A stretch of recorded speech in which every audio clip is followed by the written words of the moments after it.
Hello friends, welcome back. In earlier video we have seen the first part of homogeneous catalysis. Now in this video we have to study the remaining, that is the second part of the homogeneous catalysis. So let's start with this part B.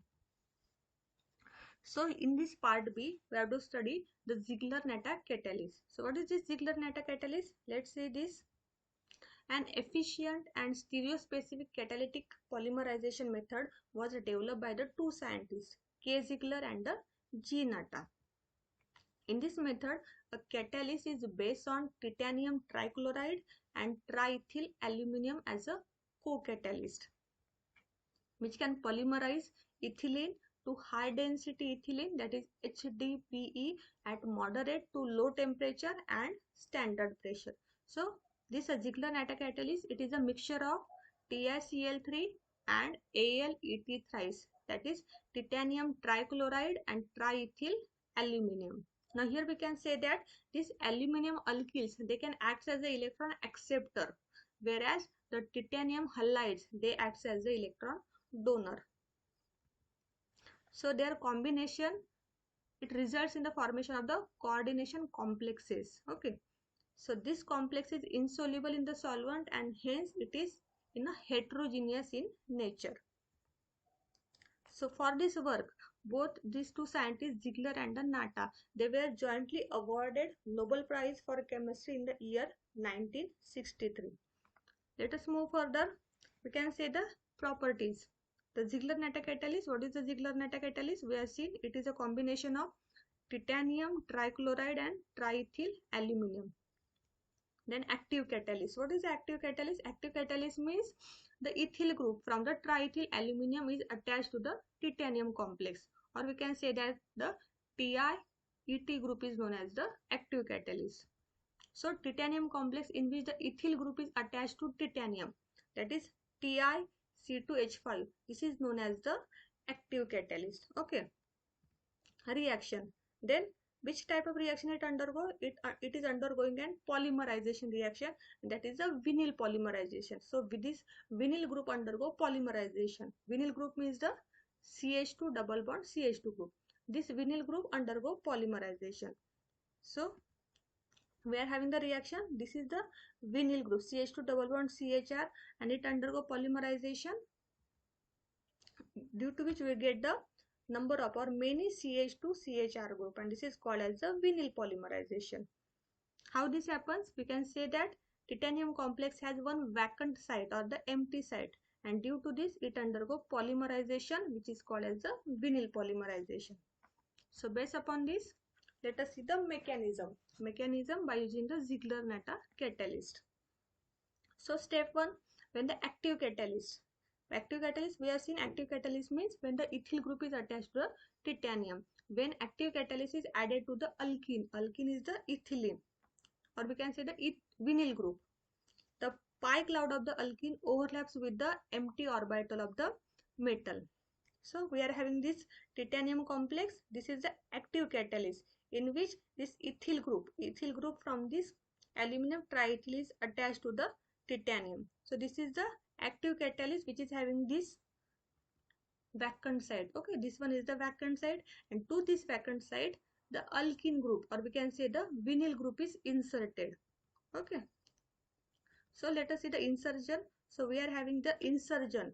This alkyl group is attached to the vacant site. So this is the insertion of the alkene to the vacant site of the titanium complex. So this is step number 1.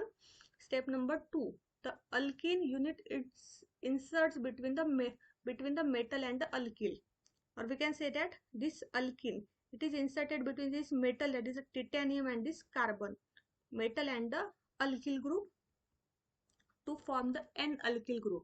Now, already it is having the CH2, that means the 2 carbons. Again there is addition of 2 more carbons, so we get the formation of the N-butyl group. This leaves the empty orbital on the active catalyst again. So let's see the reaction.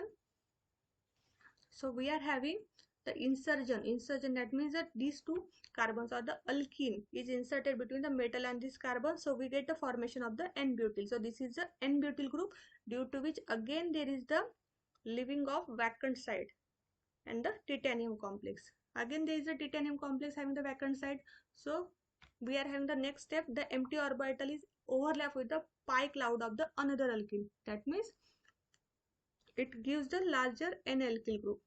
So again we are having the one more alkyl group which is inserted to the empty orbital like this. Okay, as it is inserted to the empty orbital, again there is an insertion of this alkene to the metal and the alkyl group, and again we get the formation of the n alkyl group like this. Again there is an empty orbital over here, again more insertion of the alkene, and again we get the formation of the n alkyl group. So this chain elongates and we get the formation of the polymerization. So let us see this by using a short video. So here let us start with the first one. We are having at the starting, what we are having at the starting, we are having the titanium complex, right? This is the titanium complex and this is the triethyl aluminum. It acts as the co-catalyst. Then by the addition of this we are getting the active catalyst. Then this active catalyst attached to the alkene, we get a formation of the n-butyl. Then again there is a elongation of the carbon, and this is called as the polymerization. Then Ziegler-Natta catalyst, regarding this we can say that it is a stereoregular polymer. What is a stereoregular polymer? A polymer in which all units and the subunits are arranged in space in some definite order. Okay, some definite order which is called as the stereoregular polymer, and its example is the isotactic and the syndiotactic polymer. Whereas stereo-irregular polymer means a polymer in which a regular order of units and the subunits is not mentioned, is called as the stereo-irregular polymer, and its example is the atactic polymers. Okay, so in this way we are having the stereo-regular polymer and the stereo-irregular polymer. Nextly, advantages of the Ziegler-Natta catalyst. The various advantages, the first one is the formation of the linear polymer. Here we can say that monomer is always attached at a particular site only, thus only linear chain is obtained. Okay, we have seen that the monomer, the vinyl group is attached only at particular site, that's why we are getting a linear chain. Secondly, branching and cross linking is absent, right? The polymer chains fit well in the crystal lattice, as it is having the definite arrangement. We can say that it can be easily arranged in a crystal lattice, so it gives highly crystalline polymer. Then it has high density. Due to this we are having high MP and high mechanical strength. Okay, secondly, it is having the high degree control on stereochemistry. Regarding this we can say that it has very high degree of control on the stereochemistry of polymer form. For example, propene can polymerize to give isotactic, syndiotactic and atactic polypropylene. So but here we can say that the Ziegler-Natta catalyst gives only isotactic polypropylene. So this is the advantage of the Ziegler-Natta catalyst. So this is regarding this. Then further we can say the classes or the types of Ziegler-Natta catalyst. So the Ziegler-Natta catalyst, it is having two types. The two types are the heterogeneous and the homogeneous. Both these two are divided into further two. The heterogeneous, it is suitable for the homopolymerization of the ethylene and suitable for synthesis of isotactic 1-alkenes. Whereas the homogeneous, they are a metallocene catalyst, metallocene plus co-catalyst, and non-metallocene catalyst, that means a complexes of metals like scandium and lanthanides and actinides. So these are the types of the Ziegler-Natta catalyst. Then after Ziegler-Natta catalyst, we are having the third type of catalytic reaction, that is the Monsanto acetic acid synthesis. So what is this Monsanto process? A process which is developed by Monsanto to produce acetic acid by carbonylation of the methanol using a rhodium iodide catalyst is known as the Monsanto process. So let us see the reaction. As we have seen, it is methanol which is treated with the carbonyl in presence of the catalyst which is the rhodium catalyst, rhodium iodide catalyst, that is RHI2CO2 at a temperature 180 degrees centigrade and 30 to 40 atmosphere pressure, due to which the methanol is converted into the acetic acid. This is known as the Monsanto acetic acid synthesis. So let us see further the mechanism. The first step involves the rhodium trihalide, that is RHX3, is converted to a complex. The complex is the catalyst, that is RHI2CO2 minus in the presence of carbonyl and the iodide. So the reaction is RHX3 in presence of carbonyl and iodide ions gives the formation of RHI2CO2 minus. Second step, then after the formation of the catalyst, the second step is the starting. The methanol reacts with the HI to produce the iodomethane. So methanol by the reaction with the HI, which gives the formation of the methyl iodide plus water, that means CH3OH is converted into CH3I. Step number 3. In this step, the addition of iodomethane takes place to the catalyst RHI2CO2 minus, forming CH3RHI3CO2 minus. So we are getting the reaction, that is this catalyst plus addition of the methyl iodide. So this is forming the first step and this one is forming the second step. They undergo the reaction which gives the insertion of this methyl group in the complex. So we get the formation of CH3RHI3CO2 minus, which is a 18 electron complex. Then step number 4, rearrangement. The rings undergo rearrangement to give the acyl complex. So this complex, this 18 electron complex is converted into a 16 electron complex by this rearrangement, due to which we will get a formation of the CH3CO, which is a acyl group. That means one of the carbonyl is inserted in between the carbon and the rhodium. So here we get the formation of the acyl complex. In the next step, the addition of the carbonyl takes place in the acyl complex. So this acyl complex, again addition of the carbonyl, which gives the formation of this CH3CO, RHI3 and CO2. One more carbonyl is added. So this complex again undergo reductive elimination of acyl group to regenerate the catalyst, that is RHI2CO2 minus.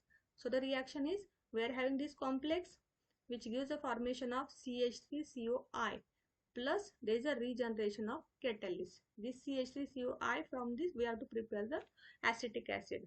So last step, the acetyl iodide undergo hydrolysis to form acetic acid.